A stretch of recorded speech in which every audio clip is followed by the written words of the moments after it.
Affinity'də də digər proqramlarda olduğu kimi gradient yaratmaq mümkündür.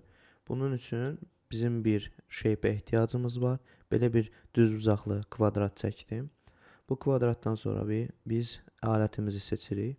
Burada da G-dir qısa yolu. Əgər üzərinə gətirsəz görərsiniz.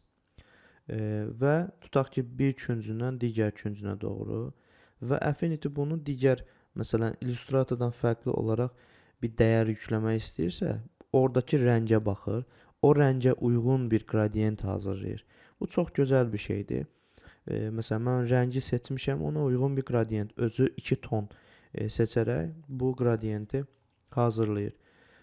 Aləti seçdikdən sonra bu yuxarıda gradientin tipləri var. Məsələn, gradient haqqında buradan görə bilərik. Dəyərlərinə buradan baxa bilərik. Məsələn, bu dəyəri burada rəngi görürsüz. Rəngin üzərinə tıklasanız rəngin ayarlarını görürsüz. RGB sliders və burada onları dəyişərək, tutaq ki, bu RGB-də də hal-hazırda işlədiyimiz deyək dosya tipi. CMYK-da da olduğu kimi burada 3-4 rəng olacaq artıq. O da çap üçündür. Məsələn, bu linear idi. Keçirik elliptical verə bilərik. Ellipticalda burada bir ayarlamaq üçün bir qol verir bizə. Bu fərqli bir tipdir. Adobe-da belə yoxdur. Adobe-da olan isə radialdır. Məsələn, radial tipə baxırıq. Bu, tutaq ki, dəyərlərini bura doğru yaxınlaşdırsam formasını və gördüyünüz kimi bir radial gradient əldə eləmiş oluruq. Sonra növbəti bir gradient tipi də var. Conicaldır. Conical da çox maraqlıdır.